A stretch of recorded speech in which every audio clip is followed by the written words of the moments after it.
Hey, what is going on, everybody? Welcome to Upkick MMA. It's 368. I am Brendan. UFC Fight Night, Hermansson versus Pyfer.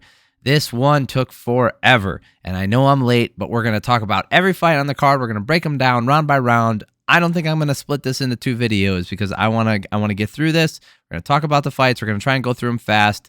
Normally, I like to split these up in between the prelims and stuff, but it's been a late night. If you like this kind of stuff, subscribe to the channel.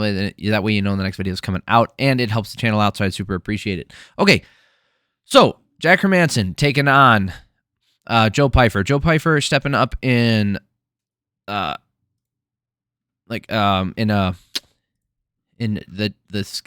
skill of his opponent, right? He's stepping up in challenge. Good grief, my brain is fried. I've been at a volleyball tournament all day, over 12 hours of volleyball.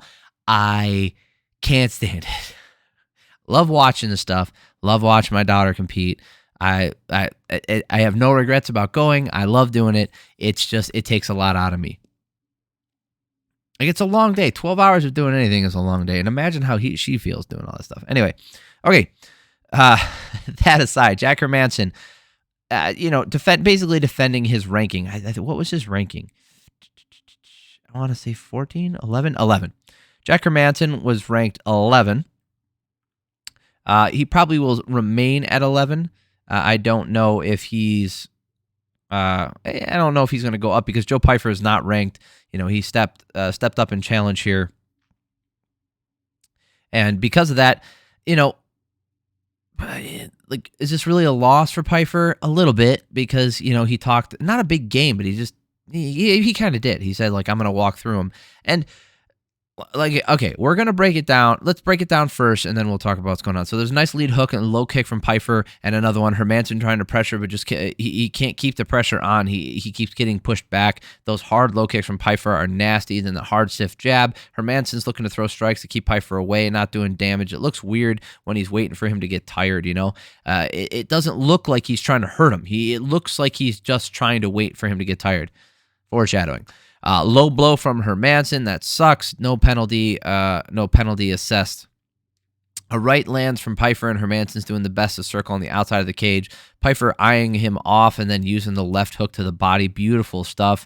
Great condition. Confident round for Pyfer. 10-9. Look at his striking numbers here. 24-16. Second round. More of the same. Pyfer landing the great left hook to the body again. Hermansson tries a single leg, but Pyfer shucks it off. Hermansson starts finding the jab, and it's looking good for him as he moves forward. He's Hermansson's shelling up and not taking a ton of damage from those hooks anymore, and Hermansson looking better but still taking more damage in this round, 22-19. And this is where the tide really started to turn. So the third round here, Hermansson's pumping the jab out there, putting the pressure on him. Pyfer landed to the body, the hook, and the straight. Everything he's trying to do, it worked earlier, but he just doesn't have the forward pressure to land these things anymore. Hermansson's finding the jab, landing with the right hand on the separation. The low kick from Hermansson starts working really well. A punch from Hermansson gets in the eye of Pyfer, which messes with his vision. Was it a punch? Yes, he had a closed fist. Did the thumb go in the eye? We didn't get to see the view, because if the thumb goes in the eye, that's still an eye poke. Even if your fist is closed, it's still a finger going into the eye. No excuses. The shit happens. You got to defend yourself at all times. Pyfer did. He looked at the ref, and it kind of threw him off his game. Not that he was winning that round. He was, but that definitely didn't help. 37-20 for the striking numbers of this round. I definitely had this for Hermansson. 29-28 going into the, or no, sorry. I have Pyfer up 29-28, but I had this round for Hermansson. Fourth round, Hermansson using the pressure and landing the low kick. Pyfer keeps the pressure on and using that jab, but and he's walking through the jabs of Hermansson to get in the clinch, but he's just not doing the damage that he did earlier in the fight. Now, he did keep this round closer. It was only 33-22 in favor of Hermansson. But this was still Hermansson's round, so it's even going into the fifth round, and it really looks like Hermansson's going to walk away with it. 38-38. Pyfer starts around with some good shots. Hermansson goes with the jab and a low kick, and then Hermansson gets a takedown, stays down there the whole time. Looking at the control time on the ground, 3 minutes of that. Not a ton of damage here. Hermansson did the smart thing, took him down, and held him there. 48-47 for Hermansson. I believe all three judges had it the same way. Pull those up for you guys real quick. Lots of decisions, so we're going to have to look at these. Let's see here. Yep. All three judges had the exact same way. Mike Bell, Saul Diamato, and Chris Lee.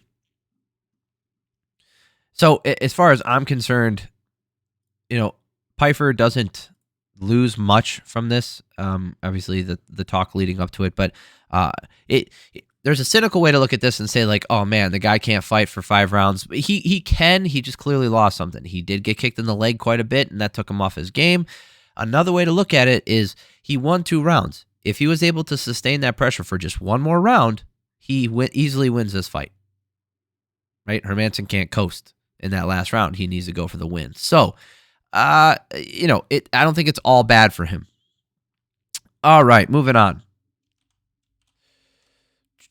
Dan Ige versus Andre Fili. This one didn't last long. Ige staying with that tight guard and hooking his way to the body and then coming up top. Fili looking to find his timing, still missing the counters. Huge right hand from Ige, and Fili goes down, and it's all over, son. Great win for Dan Ige. He is a gatekeeper. Robert, let's see here. Bryczek versus Ihor Potieria. Okay, this is our only weight miss on the card was from Potieria. Obviously, he took this on short notice. No excuses for that. If you sign up, you got to make the weight. So he did miss weight. Bryczek with the eye poke early, and Bryczek using the he's throwing the stiff hooks. Bryczek, and then Bryczek lands low he punches low to the nuts. Yes, it was incidental. Normally I would go off on a little bit of a tangent here because Brendan Fitzgerald, who I do like, kind of said some stuff that made me not question his judgment, but question his understanding of how fouls should play out. He said that because Ihor blocked the punch and the punch strayed low and it was incidental, there was a hard warning for this, and that, should a point be deducted? Should he be warned for that? Because, it was incidental. It was accidental. It doesn't fucking matter whether it's accidental or not. You're not allowed to do it. You're not allowed to do it. The effect is what matters, right? I've been over this. Intent is irrelevant during the fight. Intent is only relevant when trying to dole out a judgment after the fight, right? If the fight is called off, then you can say, okay, what was the intent behind that strike? Let's look at the replay. Clearly it was incidental, no contest. Incidental, whatever. No, there's another one, there's a, depending on the commission, they give it a different name.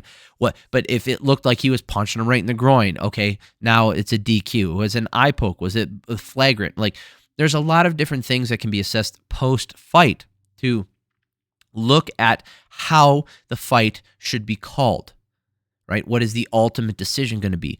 But during the fight, the referee's job is to assess the amount of damage that was done by the foul and how it will affect the fight going forward. And I think that's still a little bit too subjective. I think they should just call it what it is. You poke him in the eye, that's a point. You punch him in the nuts, that's a point. Grab inside the gloves, position loss. Right? Grab the fence, immediate position loss. There's a lot of things that can be done with that stuff. So I didn't like that. Sloppy fight overall. Potieria is fighting off the back foot, landing with the jab and finding the left hand. Potieria finding the mark down the stretch, putting him in front. I had him up, so he did outland him here 14-12. I had him up 10-9. Potieria doing a lot of Wing Chun movements, a lot of this stuff, and it's he's looking really comfortable. Potieria does a breakdancing low sweep from Mortal Kombat, which was pretty cool. Bryczek just waiting so much and not throwing enough out there. He got outstruck here 28-12, so it's 20-18 going into the third on my card, and then Potieria lands a stiff jab that staggers him, and Bryczek lands a left hook that bothers Potieria, so you're like, oh, maybe he's coming back, but then Potieria lands the left hand, and then a series of 2 more hooks to put Bryczek down. Potieria is super aggressive, and it's working. Left hand landing for Potieria so well. 30-27 for him, for sure. 25-8 in this last round. Some judges, I think, Adelaide Bird gave all 3 rounds, and Jacob Montalvo gave all 3 rounds to Potieria. Chris Flores gave that first round to Bryczek. I'm not mad at that. I think that first round could go either way. Again, like I said at the top of this, I know I'm flying through. I don't want this video to be 40 minutes long. I I don't want it to be 40 minutes long, and I want to get through all the fights. Brad Tavares taking on Gregory Rodrigues. The moments was this fight. Rodrigues in his face, throwing tight hooks. Tavares landing the hard right hand that staggers him. Rodrigues finding his moments in there, in between, but not landing flush yet. Rodrigues thinks that he hurt him, but he stays in his face with the hooks, but they're glancing off the guard. Still a ton of offense for Rodrigues. He wins on activity for sure. He outlanded him 25-14, outdamaged him, easy peasy. Second round, Tavares standing firm and throwing stiff 1-2s down the middle. Rodrigues back to wrestling and the bullshit hand-down position. I hate that stuff. Rodrigues didn't do it. This was Tavares. He's playing the game. I don't like it. Luckily, it didn't affect the fight in any negative way as far as reffing goes, but I think it's bullshit, and we need to change it. Rodrigues can absolutely knock him out, but the safest bet is to gauge in the wrestling again, and Tavares is pressuring now, and Rodrigues still firing back. Rodrigues catches a kick and gets a takedown that ends around on top. And then he took a cue from that. I think he got him down. No, he didn't get him in this down in this last round. Tavares was back on the front foot. Both guys swinging big. Rodrigues lands more. He didn't take the safe route and go for the takedowns. Outlanded him in this last round and ends up getting the TKO. Beautiful thing to watch that guy fight. He's action, he's power, he's technique, he's got it all, and it's fun to watch him. I love watching his fights. All right, Michael Johnson versus Darius Flowers.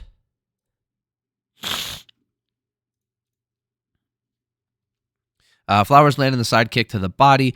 Johnson staying in the pocket, landing a good jab to the body and some good kicks. Flowers using the kicks to the body well, and Johnson throwing the jab out there. Hooks to the body. Close round. I think Johnson landed more, in my opinion. Looking at the striking numbers here, 32-20 in favor of Johnson, so I was right. Second round here.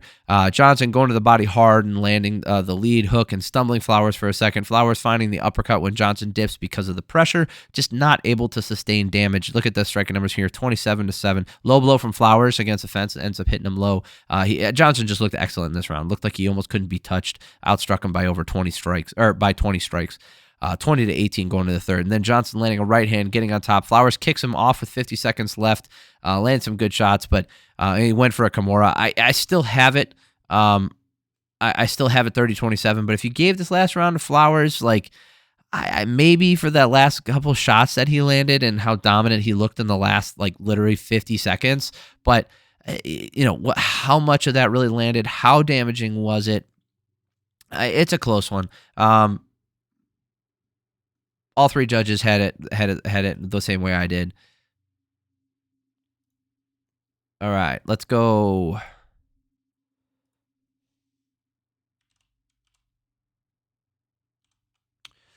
Okay, Rodolfo Vieira versus Armen Petrosyan.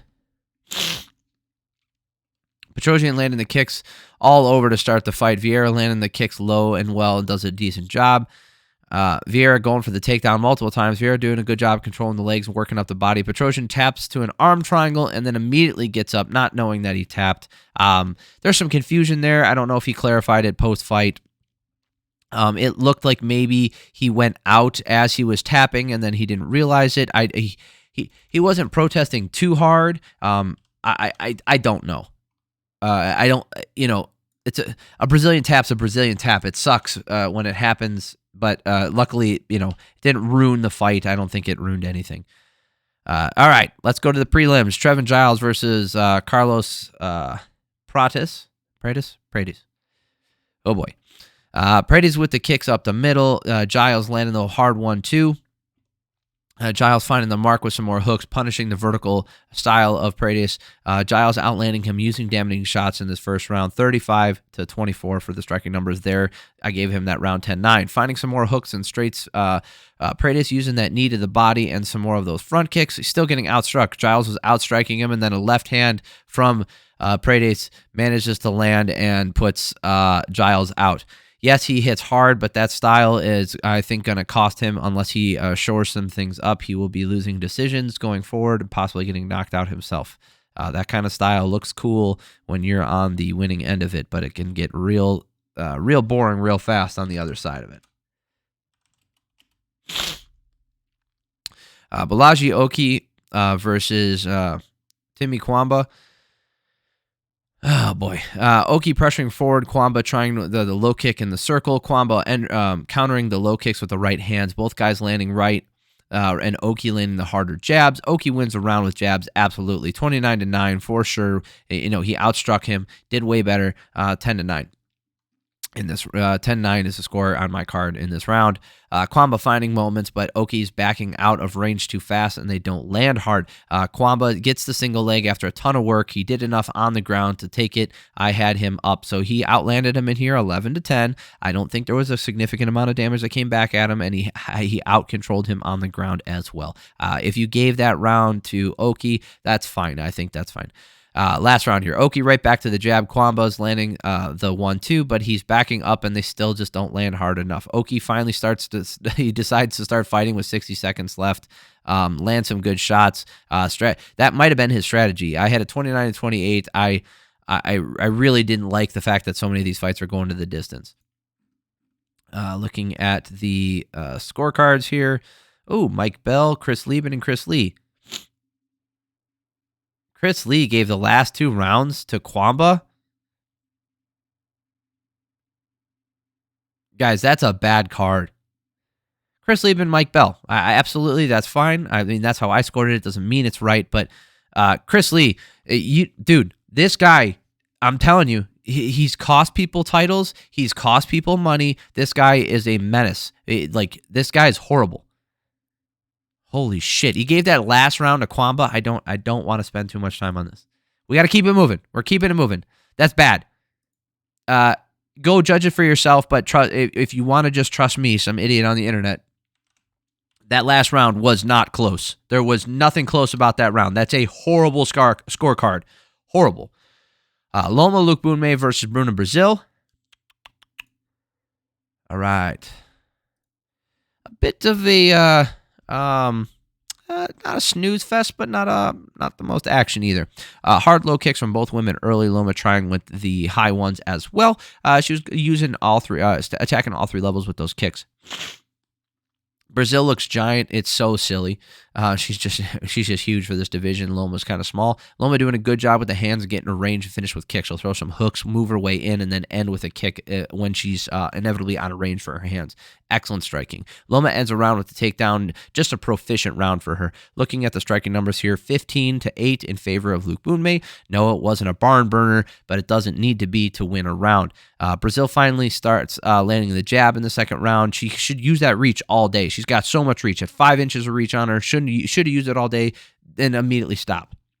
Very slow offense from both women. Brazil slightly more active early on, but not landing much more. And then this was a better round for Brazil, but she just didn't do enough. Looking at the striking numbers here again, 25-12 in favor of Lookboonme. So it's the same thing. So I had a 20-18 going into the last round. Last round starts Brazil finding the mark with a head kick and a good body kick. Brazil just not active in the clinch, and that's where they spent a ton of this round. She just didn't do anything in there.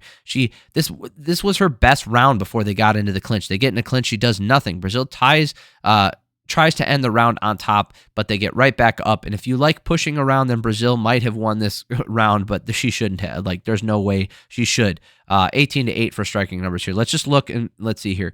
All over the place, apparently. Holy shit, this could have been bad. Yikes. Saul giving the second round to Brazil. It was the closest round, I think. Okay, I don't agree with that. Eric Colon giving the second round to Brazil. Junichiro Kamijo getting the last round to Brazil. I guess. I don't agree with those. I think that Loma clearly won all 3. So let me know if I'm wrong. Let me know what you guys thought, if you feel firmly about that. Remember, don't go back in slow motion these things and try to explain that, oh, she did more damage because look at this strike. It is slightly more. You have to take it with the perspective of watching it for the live and for the first time. Devin Clark versus Marcin Prachnio. Clark finding the mark with the 1-2. Clark finding the mark. Prachnio fighting with pressure, encounters a low kick with a hard left hand. Prachnio landing a hard left hand and a slapping head kick. Prachnio defending the takedown easy and landing some small hooks in return. DC starts talking about how good Clark is in the clinch as he loses the double. He has double underhooks, loses them, and then loses position immediately. Clark landing the lead hook and getting some good right hands. It's one of those things where I've said it before. It's not verbal diarrhea. It's this tick that they have, and DC has. Everybody's got one, but DC in particular, I notice when he does it, right? So like he has a thing that in his head, right? He's like, I'm going to talk about this. I'm going to talk about this. I'm going to talk about this. And the second anything looks like it's happening in the fight that might lead to him getting that talking point out, he's like, I got to talk about it now. And then while he's talking, oftentimes like it won't make sense by the time he finishes the statement. Right? He doesn't like assess the entire fight that's happened and be like, look, this is why he's good in the clinch. He's done this all fight. This is what he's good at, blah, blah, blah. That's not what he does. It's like he just waits for his cue, and then someone like, I'm pretty sure he does it himself, but someone could be in his ear. I don't think they are. Be like, hey, DC, talk about the thing now. I don't think that's what's happening. But that does seem like that's what happens. It happens a lot. Prachnio outlanded him in this round 23-11. He landed the better shots. It was a good round for him, 10-9. Clark pressuring forward and trying to pull out some mistakes, but Prachnio was staying sound with the stuff. Clark landing a head kick of his own and then back to the leg kicking for both guys. Prachnio landing a lead left hook. It staggers Clark for a second. Biggest shot of the round. Prachnio's getting tired, but Clark needs to take advantage down the stretch. But his leg was bugging him, and he couldn't step on it properly. Prachnio doing more and landing bigger shots, even though Clark landed spinning back fist at the end of the round. A good shot and all, but not enough. 30-19 for the striking numbers in favor of Prachnio. Did more damage, 20-18 going into the third round here. Clark is having good moments, but the visuals are not good, and him failing because of that leg. Right, he's just falling around and failing on his movements because of that lead leg. Prachnio is exhausted, and Clark's starting to find the mark with the hands. He's using the knee to the body as Prachnio enters. Clark lands the right hand, and Prachnio can barely stand. He's so tired, but somehow keeps landing those hooks and throwing back. Despite being tired, Prachnio outlanded Clark in this last round. I think Clark won the last round with the amount of damage that he did. But if you gave all 3 rounds of Prachnio, it makes sense. Look at the striking numbers here. He really outstruck him, 48-23. I thought that it was the visuals. I thought what Clark was throwing back at him were more dramatic. So, nope. All 3 judges gave it. All 3 judges gave all 3 rounds to Prachnio. I totally makes sense. I think I gave it to him because I saw some big shots, and maybe I wasn't being fair.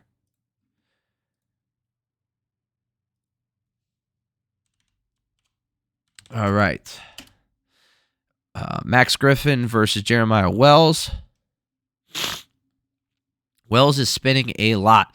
Wells swinging so freaking hard. Griffin lands a jab as they both are hesitant with Wells walking backwards. Wells swings hard and gets a swarming takedown. They get right back up. Wells again swinging hard, landing at least one of them. Griffin landing a nice right straight and ends the round on top. I lean towards Wells, but with how inactive they were and all that backing up, it could go either way. This first round is important. Now, Griffin did get outlanded here, 7-6, but that's close enough. There was a lot of inactivity from Wells. So if you thought the damage was relatively even, who was pressuring more? Wells was backing out quite a bit. So, like, if damage is even, you have to go to other criteria. So it is what it is. I scored this for Wells. I scored that first round for Wells, 10-9. Both guys landing. Wells lands a harder shot in the second round with the right hand, and Griffin has to back up. Wells pushes him to the fence, but Griffin lands a hard right hand counter, and Wells wants a clinch. I just didn't think it was enough. I gave this second round to Wells as well. 17-10, looking at the striking numbers here in favor of Wells. I had him up 20-18. Griffin trying to keep the pressure on, landing that right-hand counter. Wells keeps jumping and lunging, and Griffin is catching him now. Griffin keeps him against the fence for the rest of the round. Really comes down to that first round. I hate to give it to a guy who walks backwards the whole time, but that's likely what we're at, is what I wrote down. So I gave it to Wells, but it looks like Max got the nod. And looking at the scorecards here, Saul D'Amato and... Saul D'Amato's the only one who gave it for Wells. So Saul D'Amato and I scored it the same way. And you can say whatever you want, right? I know, again, I bring this up a lot. If you watched me before, I know it's a broken record. Saul D'Amato is not the worst judge anymore. He's just not. He's not the least consistent. He is not I don't think he's necessarily the most consistent, but he is definitely not the worst judge anymore. Genichiro Kamijo is not good. Chris Lee is ass.